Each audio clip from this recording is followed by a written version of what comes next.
नमस्कार। आज मैं आपसे बात करूंगी केतु गोचर के बारे में, जो कि होने जा रहा है हस्त नक्षत्र में। अब हस्त नक्षत्र में होने से क्या परिणाम आएगा उसके बारे में। हस्त नक्षत्र वो नक्षत्र है जो आपको ये बताता है कि आपको अपने हाथों का इस्तेमाल करके किस तरीके का काम करना है। जो लोग हीलिंग करते हैं, जो डॉक्टर्स होते हैं, या फिर जो मसाज करते हैं, या जो लोग सिलाई का काम करते हैं, ये सब इसी श्रेणी में आते हैं। अक्सर मैंने देखा है कि जब कन्या लगन के जो लोग होते हैं, उन्हें लोगों की मदद करने में बहुत मजा आता है, क्योंकि ये नक्षत्रीय हीलिंग का है।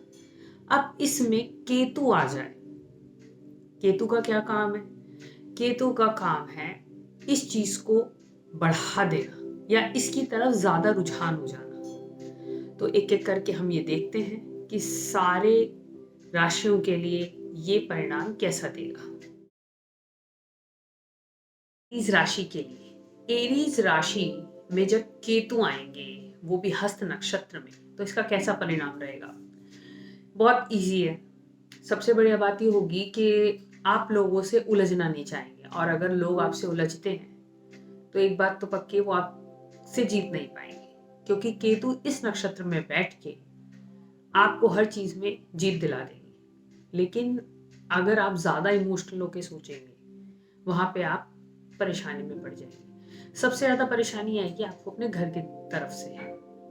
आपके लिए अपनों से लड़ना बहुत मुश्किल हो जाएगा। कुछ लोगों के लिए होता है जो कि ज्यादा इमोशनल होते हैं। अगर आप बहुत ज्यादा प्रैक्टिकल सोच रखते हो तब तो कोई प्रॉब्लम नहीं है, लेकिन आप इमोशनल हो तब बहुत ज्यादा दिक्कत आ जाएगी।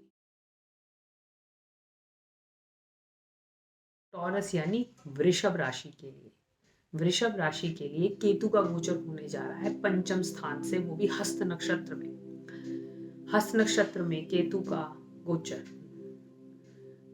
आप चाहे तो एस्ट्रोलॉजी की तरफ भी सोच सकते हैं, आप इमोशनल होकर एस्ट्रोलॉजी की तरफ सोच सकते हैं। और अगर आप यहाँ पे आप ये कह सकते हो कोई चीज आप बहुत दिल से करना चाहोगे तो पूरी कायनात आपको वो दिला देगी। अगर आप दिल से यहाँ पढ़ाई करोगे या दिल से आप काम करोगे तो सही में आपको इसका बहुत अच्छा असर मिलेगा, ये पक्का। कैंसर यानी कर्क लगन। अब कर्क लगन वालों के लिए केतु का हस्त नक्षत्र से गोचर होगा तीसरे स्थान से। सबसे अच्छा फायदा क्या है? आप अपने सिबलिंग्स के लिए, अपने भाई बहनों के लिए कम से कम सोचेंगे, आप अपने काम पे ज्यादा ध्यान देंगे, और आप इसको घूमने ज्यादा जाएंगे। और अगर आप नहीं जा रहे हैं तो हो सकता है आपको परेशानी आए। अगर आप घूमने जाएंगे तो आपको कहीं ना कहीं अच्छे सोल्यूशन मिल जाएंगे। आप इस टाइम पे अगर सोशल मीडिया का इस्तेमाल करना चाहें तो वो भी अच्छा है, लेकिन कुछ भी करें वो दिल से करें। ये भी हो सकता है इस समय आपकी जो मदर है वो किसी से कंसल्ट करें, आपसे भी कर सकती हैं, ये भी एक फायदा हो सकता है। यानी लियो राशि। अब लियो राशि के लिए केतु का जो गोचर है हस्त नक्षत्र से, वो कहाँ से हो रहा है? वो हो रहा है दूसरे स्थान से। बस आप एक चीज का ध्यान रखिएगा, पैसे के लिए सबसे ज्यादा आप पैसे को लेके थोड़ा डिटैच हो जाएंगे, पैसे के लेके ज्यादा सोचेंगे नहीं, और यहीं पर आप नुकसान उठा सकते हैं। बट इसका एक दूसरा रूप ये भी देख सकते हैं कि लोग मदद करने के लिए आपके हमेशा तैयार होंगे, या फिर घर के बाहर के जो लोग हैं वो आपकी किसी ना किसी तरीके से मदद जरूर करेंगे। अगर इस टाइम आप परेशान हैं तो सबसे अच्छा तरीका अपने खर्चे कम करें। हाल फिलहाल के लिए खर्चे थोड़े कम कर दें, क्योंकि चंद्रमा के नक्षत्र में आने की वजह से पैसा थोड़ा ज्यादा जल्दी चला जाएगा। तो इस चीज का भी आप ध्यान रख सकते हैं। अपने इमोशंस पे काबू पाएं। आप चाहते हैं अपने घर वालों से दूर जाना, आप चाहते हैं एकांत, लेकिन वो आपको नहीं मिल रहा। इसका कोई तरीका नहीं है सिवाय इसके कि आप थोड़ा शांति बनाए रखें। जितना शांति बना के रखेंगे, जितना सब्र रखेंगे, वही आपको आगे लेके जाएगा।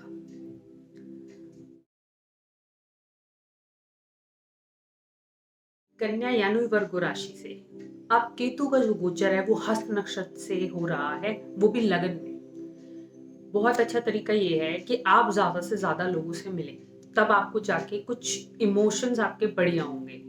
अगर आप घर में ही रहेंगे या लोगों से कम मिलेंगे तब आपको परेशानी ज्यादा आ सकती है। इस वक्त आप ज्यादा प्रैक्टिकल होके सोचेंगे तभी आपको हेल्प मिलेगी। ज्यादा इमोशनल होने की जरूरत आपको नहीं है, क्योंकि लगन में ही केतु आके बैठ गए हैं और वो आपको बहुत ज्यादा परेशानी देंगे। इधर उधर जाना, भटकना, आप लोगों से ज्यादा मिलोगे तो भी परेशानी है और कम मिलोगे तो भी परेशानी है। तो एक संतुलन बना के रखिए।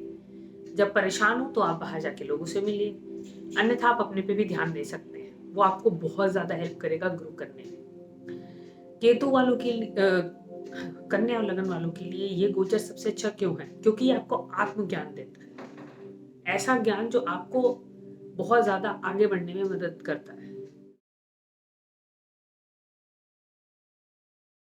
लिब्रा यानी तुला राशि। तुला राशि वालों के लिए केतु हस्त नक्षत्र से जा रहे हैं 12वें स्थान से। बट सबसे अच्छी बात है कि 12वां स्थान है जो केतु का सबसे पसंदीदा स्थान है, तो ऐसी कोई परेशानी की बात नहीं है। इस टाइम पर अगर आप ध्यान करना चाहते हैं तो भी अच्छा है, अगर आप बाहर जाना चाहते हैं विदेश में तो भी अच्छा है, क्योंकि चंद्रमा की राशि में, चंद्रमा के नक्षत्र में आए हैं तो ये मूवमेंट तो आपको देंगे ही। आप इधर उधर घूमना जाना चाहेंगे, वो आपके लिए अच्छा रहेगा। आपकी जो आध्यात्मिक आपकी जो आध्यात्मिक जर्नी है उसके लिए अच्छा रहेगा, आध्यात्मिक ज्ञान के लिए अच्छा रहेगा। देखिए, केतु का गोचर आपको बाहरी चीजों से मुक्त करता है और आपको मदद करता है कि अंदर समझने के लिए आप क्या चाहते हैं, अच्छा बुरा सही गलत, वो सब चीज आपको समझने में मदद करेगा। और अगर आपको सच वाकई में समझना है तो इसका सबसे अच्छा तरीका है महामृत्युंजय का जाप। आप करके देखिए आपको कितना अच्छा फल मिलता है। आपको सब कुछ नहीं चाहिए, आपको सब कुछ चाहिए, ये मंत्र आपको ज्ञान दे देगा और यही सबसे अच्छी बात है इस मंत्र की। तो आप इस चीज का ध्यान रखिए कि अगर आप ये जाप करते हैं तो ये आपकी बहुत मदद।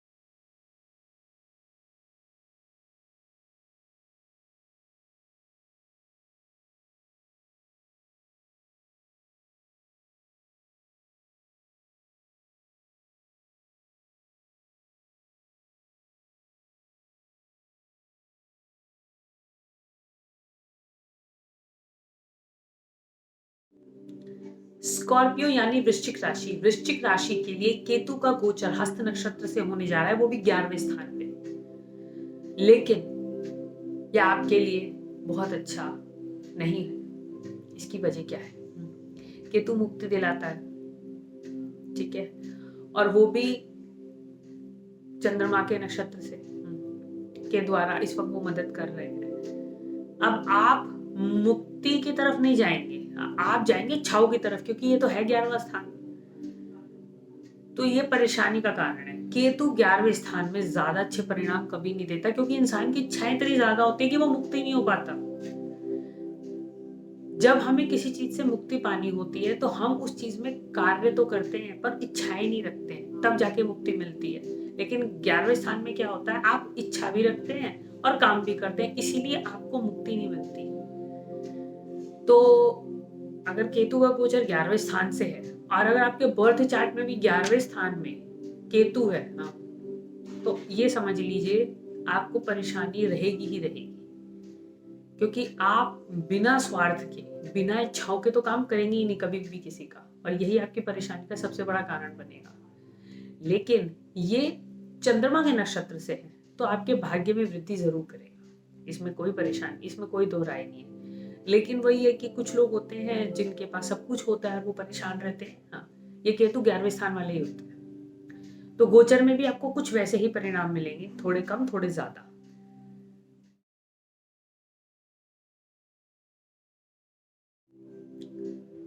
सेजिटेरियस यानी धनु राशि। अब धनु राशि के लिए केतु का गोचर होने जा रहा है हस्त नक्षत्र से, वो भी 10वें स्थान से। आप लोगों से एक निवेदन है, नौकरी छोड़ने के बारे में मत सोचिएगा, नौकरी करते रहिए, वो अच्छी चीज है। क्योंकि अगर एक बार ये गोचर निकलेगा तब आपको पता चलेगा आपने कितना बड़ा नुकसान किया है। और अगर आपकी कुंडली में त्रिकोण में भी शुक्र बैठा है, तो आप लोग पैसे को खर्चने से पहले एक बार जरूर सोचें। और दशम स्थान के साथ भी बैठा है या उसके त्रिकोण में भी बैठा है, तब भी नौकरी या फिर जॉब छोड़ने से पहले एक बार जरूर सोचिएगा, नहीं तो आपको परेशानी आएगी। इस वक्त आपका कुछ करने का मन नहीं करेगा, आप चाहोगे सब कुछ छोड़ दूं और अपना राजाओं की तरह रहूं, वही आपकी सबसे बड़ी गलती होगी। क्योंकि आप तो काम छोड़ देंगे, फिर जो घर पे पैसों की दिक्कत आएगी वो बहुत परेशानी देगी और दोबारा काम पकड़ना इस गोचर में बहुत ही मुश्किल हो जाएगा। क्योंकि चंद्रमा का नक्षत्र है, इसमें आपका मन बहुत ऊपर नीचे या चंचल रहेगा।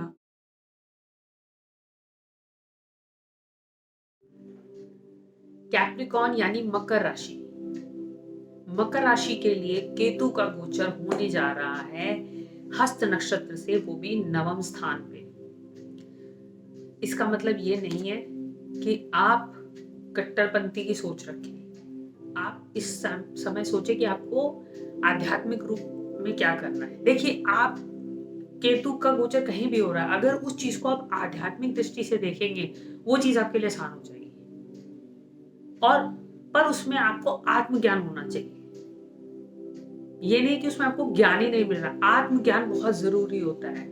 किसी भी चीज की पढ़ाई से ज्यादा जरूरी होता है आत्मज्ञान कि आपको क्या चाहिए, आपकी आत्मा किस चीज से तृप्त होगी। केतु आपकी आत्मा को तृप्त करने का काम करता है।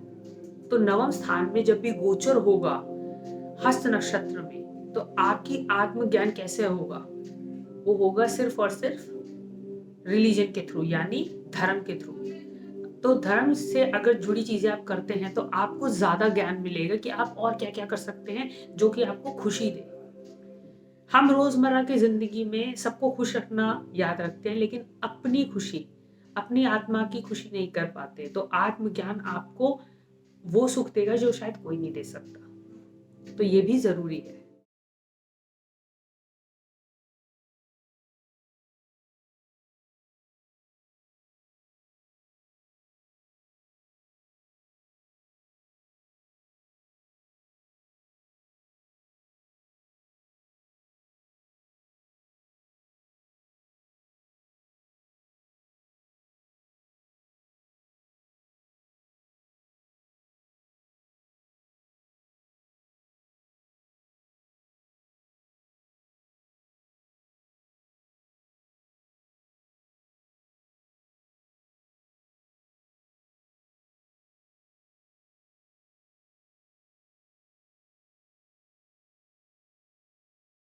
एक्वेरियस यानी कुंभ राशि, कुंभ राशि के लिए केतु का गोचर हस्त नक्षत्र से होने जा रहा है, वो भी अष्टम स्थान पे।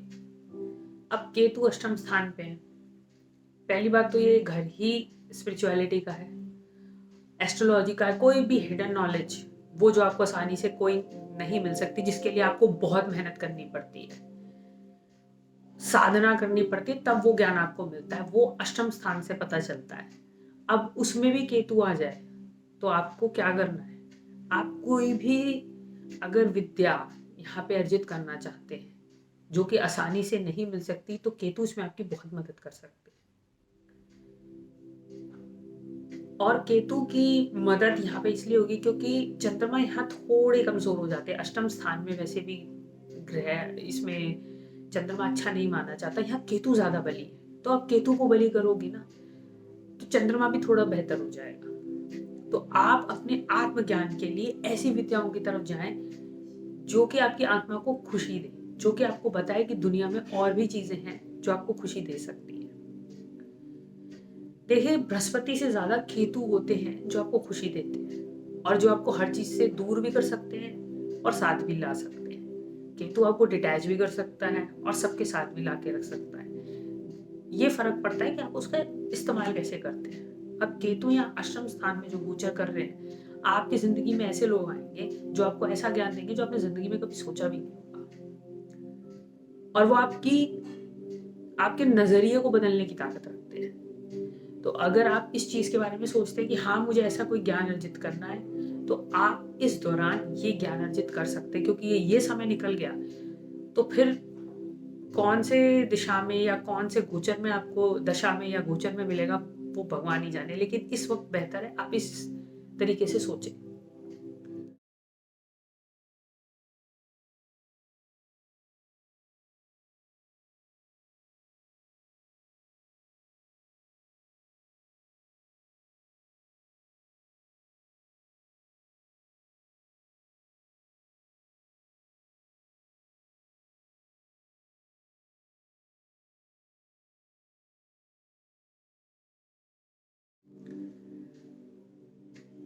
पाइसेस और मीन लगन वालों के लिए केतु का गोचर वो भी हस्त नक्षत्र से होने जा रहा है सप्तम स्थान से। ये गोचर बहुत आसान नहीं है, क्योंकि इस वक्त आप सबसे दूर रहना चाहेंगे। अगर आप सिंगल हैं, अविवाहित हैं, तब तो कोई दिक्कत नहीं है, आप लोगों से ना बात करें तब भी चलेगा। लेकिन अगर शादीशुदा है और उस केस में आप अपने जीवन साथी से दूरी बनाएंगे तो यह घर में एक बहुत बड़े कलेश का कारण बनेगा। इस टाइम पे ये हो सकता है कि आप ज्यादा से ज्यादा बात करें और परेशानी हो, क्योंकि हस्त नक्षत्र में चंद्रमा की वजह से थोड़ी परेशानी आ सकती है। तो आप अपने जीवन साथी को बहुत ही आध्यात्मिक नजरिए से देखिए। आप उनसे बात भी इस तरीके से करें ताकि उन्हें लगे कि हाँ, आप उनके साथ हैं। सबसे अच्छा तरीका है कम से कम बात करें, क्योंकि इस समय में केतु सप्तम स्थान में जब होता है तो लोग अपने पार्टनर से बात कम करना चाहते हैं कि हम अपने में ही रहें, जो कि सप्तम स्थान में बहुत मुश्किल है करना। आपने किसी से शादी की, आप उसे ये नहीं कह सकते मैं इस गोचर में आपसे बात नहीं करूंगा या कम करूंगा या कहीं आऊंगा जाऊंगा नहीं, ये नहीं हो सकता। इसलिए इस दौरान शिकायतें बढ़ जाती हैं। तो इस टाइम को निकालने का सबसे बेहतरीन तरीका ये है कि 10-15 मिनट आप बात जरूर करें, थोड़ी करें पर जरूर करें, और अपने मन की बात दोनों बैठ के कहें कि ये सही है और ये गलत है, और वो जरूरी भी है। नहीं तो आपकी शादीशुदा जिंदगी भी खराब हो सकती है। तो केतु का इस्तेमाल आपको यहाँ करना है कि अपने जीवन साथी को बहुत ज्यादा आध्यात्मिक नजरिए से देखना है। आप चाहे तो किसी सत्संग में अपने जीवन साथी को लेके जा सकते हैं, उनके साथ टाइम बिता सकते हैं। अगर आपको पिक्चर देखने नहीं जाना, ठीक है, आप इस जगह चले जाइए, पर उनके साथ समय बिताकर भी आप इस केतु का इस्तेमाल करके काफी चीजें अच्छी कर सकते हैं।